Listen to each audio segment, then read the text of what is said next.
It's episode 45 of the Fintech Moshpit, and we have none other than Mike Praeger, CEO and founder of AvidXchange.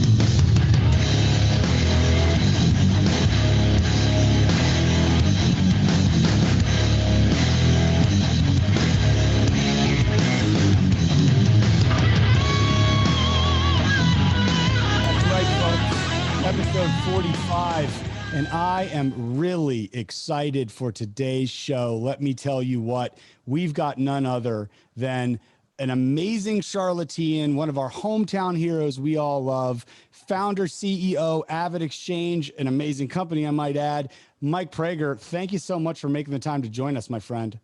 Yeah, thanks for having me, Tarek, and always happy to spend time with you. And certainly, on a Friday in the middle of the shelter at home type environment, always makes kind of a unique experience. So, excited to see another familiar face. Absolutely. And that resonates more than you know. I'll tell you, you were one of the first couple guests on this Fintech Moshpit, probably 2 years ago. Who knows, man, it feels like a different universe there. And under that mindset, I just kind of want to start the first question. We usually try to start on the social good, the social impact. AvidXchange has done a lot of stuff recently in these tough times. A Child's Place and the Second Harvest Food Bank stuff and the association and partnership there. One that I love, E2D, that digital divide is so critical. You guys leaned in there in a partnership to make sure those refurbished laptops were there. Your Lowe's home improvement partnership and Urban League, and She Built This City, the 400 pieces and more of PPE that your folks are giving. I would normally start by just saying, why are you doing that? And why are you spending so much time and leaning in? But I know you well enough to know you're an emotional guy. You wear your heart on your sleeve. Your employees say it. Everyone who knows you say it. Let me just ask, this is one of the most trying times that we've been through as a city, as a community, as leaders. What does all of that mean to you when you see the pain and the need? And why are you leaning in so hard? Yeah, I mean, there was a lot packed into, kind of what you just, outlined. And, at the heart of it, I think, part of, our role, here at AvidXchange and being kind of, one of the tech leaders in the city, and my role as the leader is to, maybe bring a sense of, optimism and, positive energy to, everything that's going around us, right? All of us have been impacted one way or another, through the virus, whether it be, from a, health perspective, knowing somebody that has a health issue, related to the virus, to, people that are impacted by the economy. Our favorite restaurants aren't there anymore. Our favorite barbers, aren't there anymore. In preparation for this, I actually shaved, this morning, first time in about 2 weeks. I said, I better clean myself up to come on Tarek's program. And, I think one of the things that, I'm a big believer in is the city of Charlotte is, such a positive city overall, and the people are just, relentless and resilient, in terms of, kind of weather battling past hurricanes, whatever it may be. And this is going to be another one of those.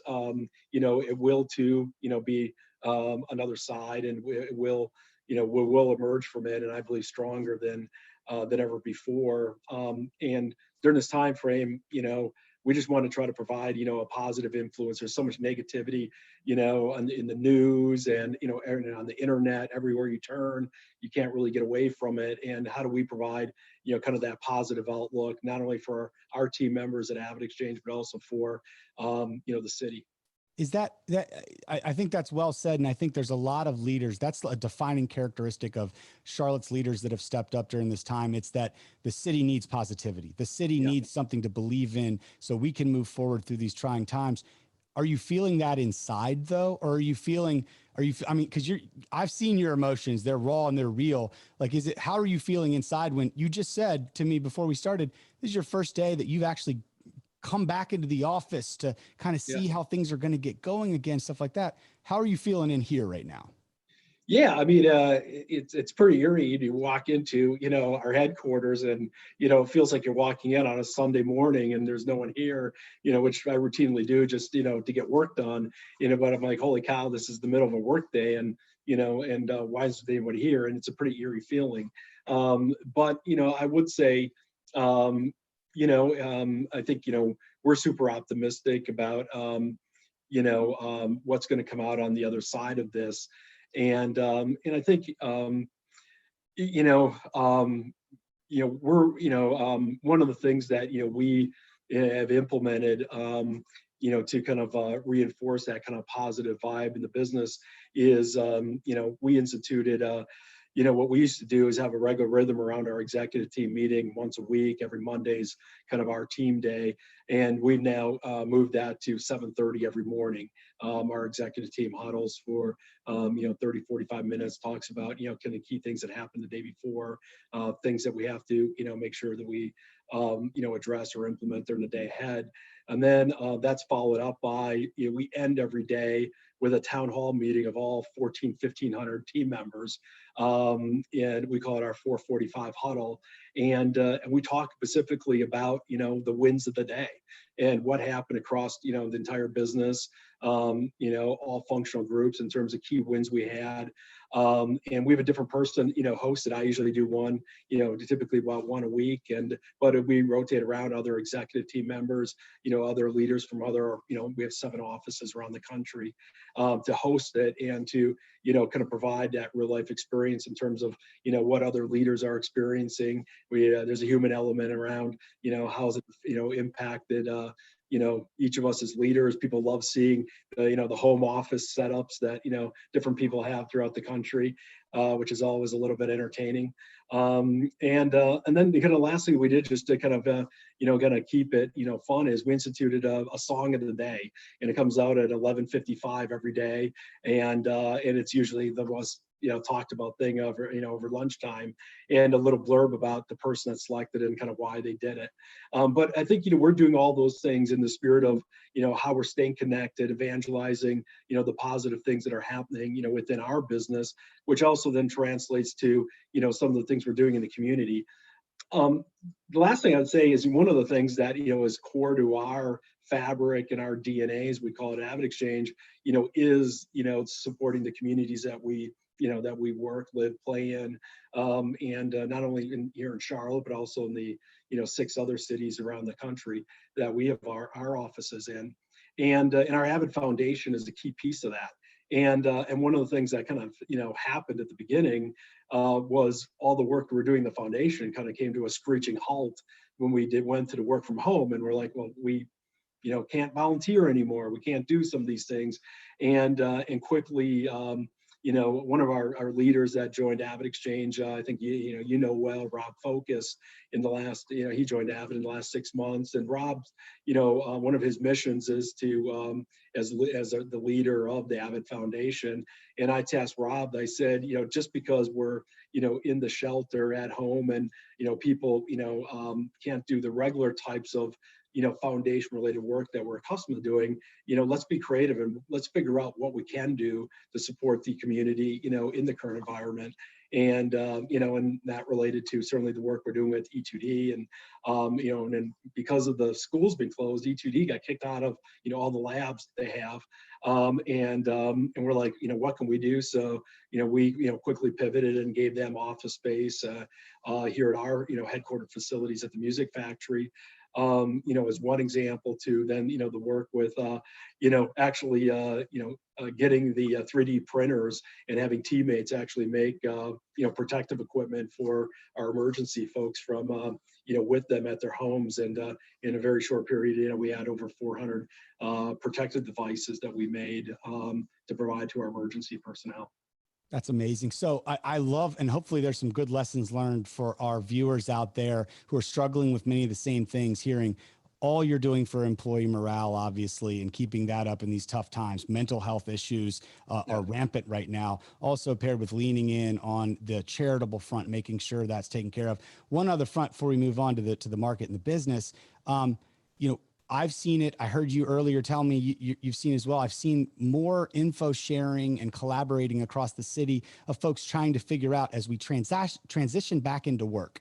What does that look like? What's going to change? I was with the Carolina Fintech Hub board yesterday, and they wanted to spend the first portion of the meeting talking between banks and tech companies and professional services companies saying, what are you seeing? What are you hearing? How's it going? It was a great information share. And I heard some things that literally made me realize things are going to be different, whether it was anticipating buildings' physical capacities being more at 50 or even 30%, or a rush on cubes and high-walled cubes again. I mean, it seems like we're going back to the future a bit, but the day calls for it. What are you seeing internally and planning for? And what are you hearing in that information share about what your employees really want to know, which is what are they going to be coming back to? What is it going to look like? Yeah, I mean, so I think first of all, it was well said in terms of I think one of the characteristics of Charlotte is that the business leaders are very open and very collaborative, and we're seeing that in the current environment. I'm involved in a number of CEO peer groups, whether it be some of the groups that Dina Dioria has put together to, just picking up the phone and calling Doug Lebda, Rick Elias, and, sharing about, collaborating about, what they're seeing, how they're planning it. And so I think, everybody's being super collaborative. There is no really right or wrong answer in a lot of this. And I think, the common theme that we're, hearing that we're going to, prescribe to is, is to go slow, do it in phases. We're going to start, by having, that volunteer, group. And, I think one of the things that is, kind of a fine line is, the health of the employees. And when I say fine line is there's the kind of, impact of the virus, the direct impact of the virus. That's obviously we need to protect our teammates on. But along with that, there's this mental health impact of that people are suffering from being sheltered at home. And we have, quite sure how many yet, but a good population of people that desperately want to come back to the office for that, that mental health, component of it, and to feel like they're, kind of emerging, somewhat back to, normalcy. And I think, that's where the fine line is balancing those two. And so we're going to start by, phase one for us is going to be more of the volunteer aspect of it. Those that want to come back can. Those that feel more comfortable staying at home, they can do that as well. And then we'll slowly transition over time as we see the environment playing out. And obviously like everybody else, we're monitoring the daily the data on a daily basis to determine whether we're continue to make progress or if we're having any setbacks. What's your mindset on working from home and the balancing of that and productivity? And then how has that evolved as now safety and this new normal of post-COVID world has come into play? Yeah, so I say, first of all, I've been, just, really encouraged around, the productivity that our team has had. There was a handful of, groups within Avid that we, necessarily historically, didn't think that we would be able to transition to a work at home environment. Some of those on the technology side, as well as in our payment services operation. One of the, when we made the decision on Friday, March 13th, that we were going to transition for that Monday, the 16th, of work from home. At that point in time, we had, maybe about, 300-400 team members that, operated from desktops. And, we pulled in our chips with our friends at, Microsoft and Dell to, get an emergency order expedited for laptops for that team. And we started that week of the 16th with roughly 1,000 or 1,100 of our team members working from home. And by Thursday, we actually had all, 14, 1,500 working at home. And so, what I would say is that, there's a lot of kind of learnings in that process. But I think, just like we were kind of fairly deliberate in terms of that transition, out of the workforce, we actually need to be more deliberate in terms of that transition back.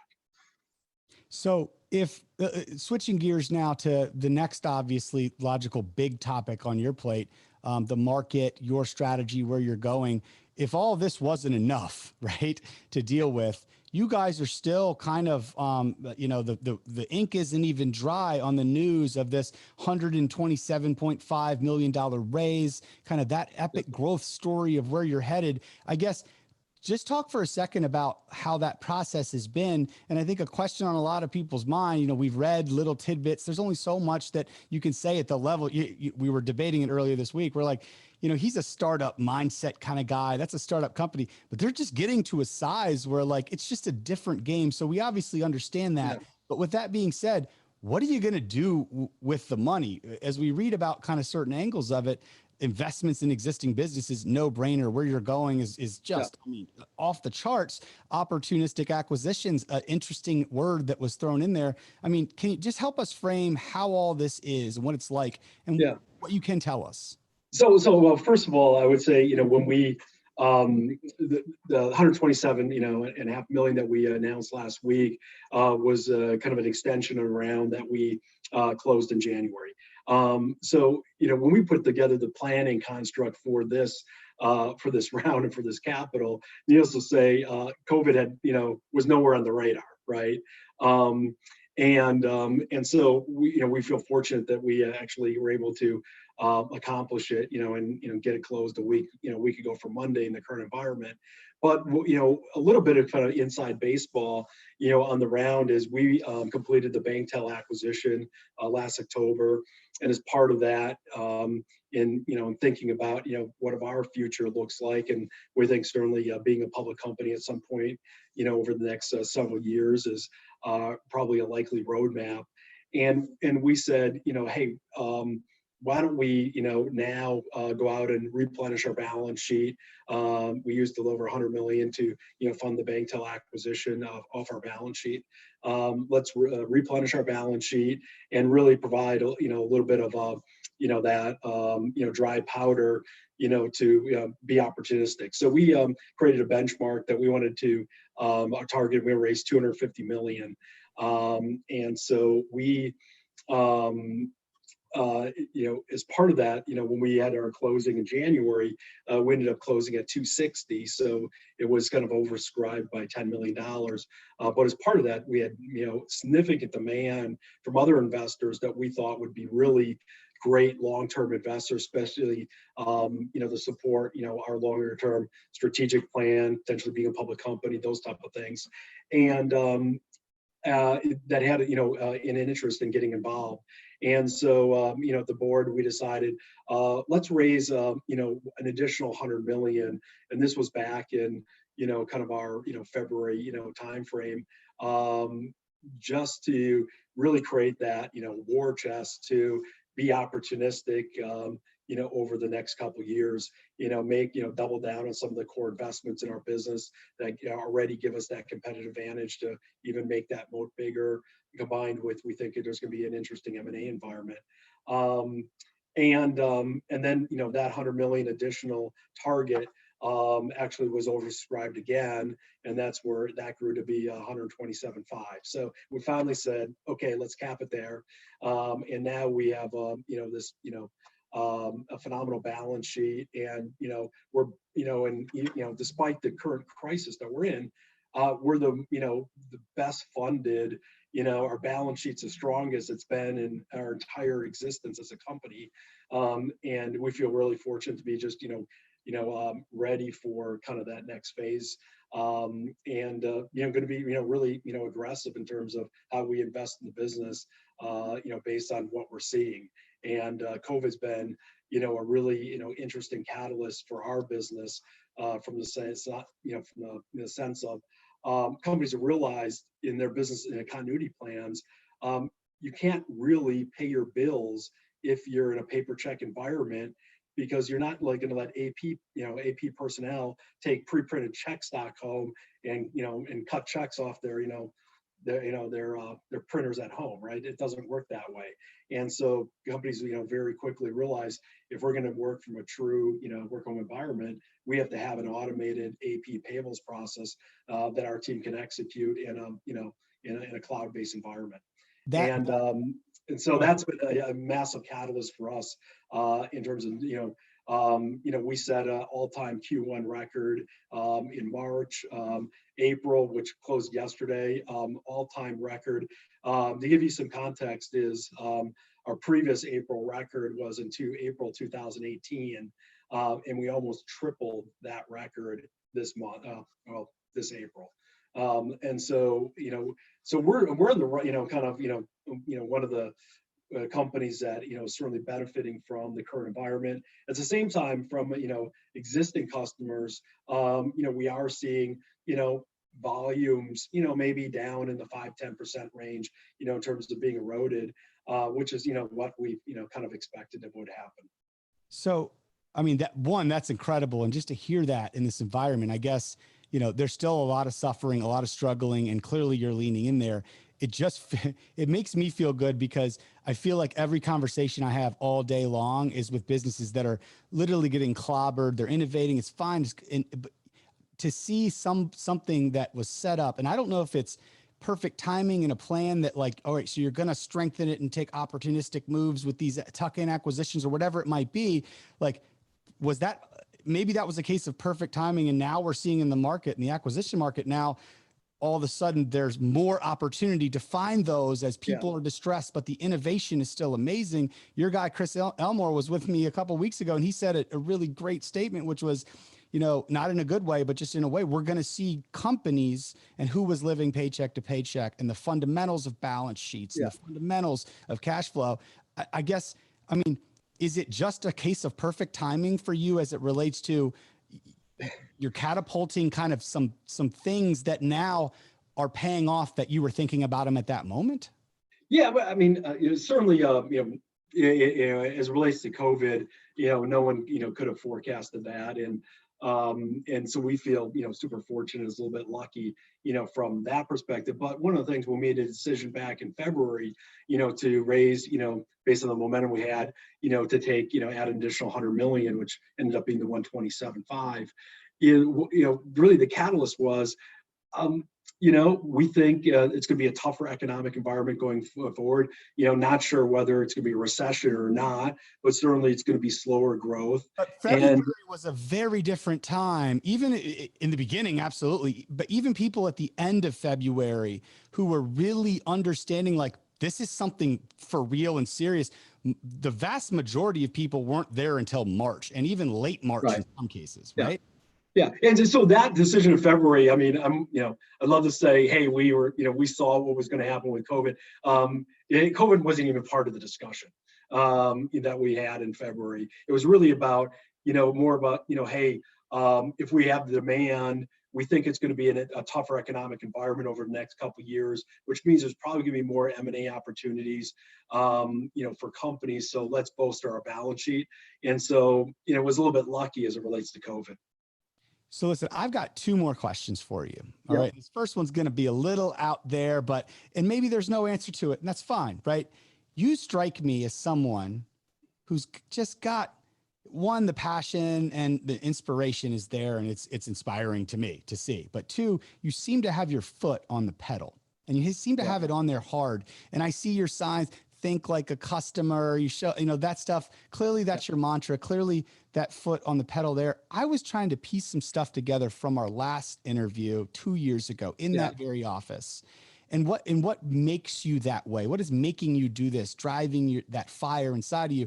And I was wondering, my favorite story you told me that time, and if anyone doesn't know it, they should go back and watch it, was your college experience where you needed money and you started painting, and then you got a couple guys on the crew with you, and it started growing, and all of a sudden it got a little big and it kind of started managing a little more. Then you landed like the university dorm contract. Yeah. You've got like hundreds of people working for you. It's the easy thing to look at when you hear that story is Mike Praeger touches anything, it turns to freaking gold. He's got this amazing touch. It was awesome. But the thing I was wondering, and I thought about this a lot afterwards, and now I'm wondering as I'm seeing you push this pedal down now, is did that influence you in some conscious or subconscious way to have a chip on your shoulder where you left you don't want to leave something on the table? You disbanded that company when you left. People weren't able to have those jobs anymore, and you lost value, the ability to pass something down, to make it grow. Did that subconsciously, I mean, I'm sure I'm stretching here, but I just want to know, like, you said to me, I wish I probably shouldn't have done that. And I'm wondering now. Well, that was so that was a long time ago, and what I would say is that certainly, one of the things I can learn from that experience, which was in college, and the painting business I started in college, so I could stay on the Georgetown area over the summer, was that that you are creating something of value, and that can be kind of everlasting, if you can position the right way. And I think it just translates to AvidXchange, kind of that chip on our shoulder is really about this massive market opportunity that we have and the ability to really change an industry. That it's 2020, and how many industries can we have, can any company have a defining footprint on to say, hey, we're one of those leaders that actually eliminated the paper check from how businesses paid their bills, and showed businesses a better way, a more efficient way, to drive both, inefficiency, as well as cost out of their business process, and change an industry. And we have the ability to become, a really impactful, and a really big player in the landscape of B2B payments. So it's the outcome that's driving you, the mission. Absolutely. I'm just wondering what drives you to keep your foot there. So it's the outcome. Yeah, absolutely. And I think, one of the things that, I've learned is, and I was just kind of on a little circuit internally here at AvidXchange about evangelizing what I call the AvidXchange flywheel, what makes our business work, and kind of how our strategies relate to the different, kind of gears that we have in our flywheel, and really evangelizing the importance of innovation. And as we've gotten bigger, innovation becomes really hard, because now, son, there's real risk involved if things don't work.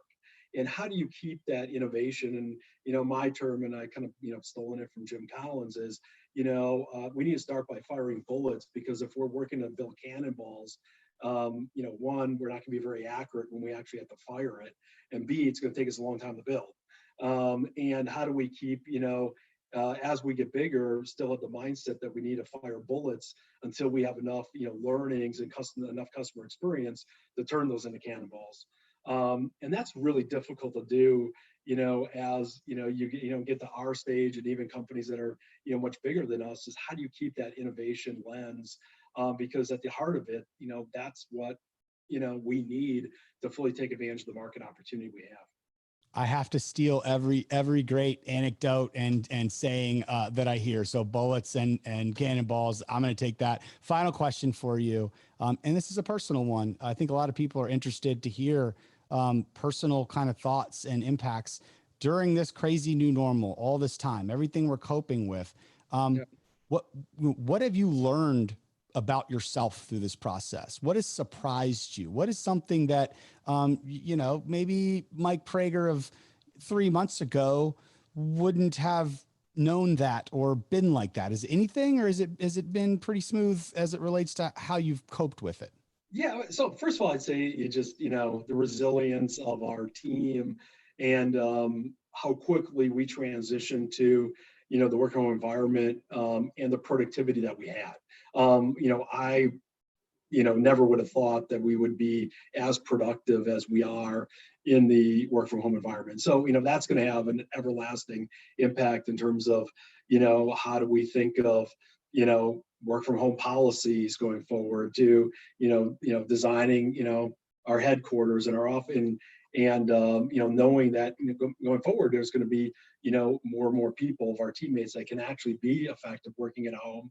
And maybe it means that our campus becomes more of a collaboration, center, more so than, we had been thinking in terms of, a work center that, yes, there's people that work here, but it's also one of the main focuses can be as a collaboration center for even those people that typically work at home to come together for those collaboration centers or, exercises.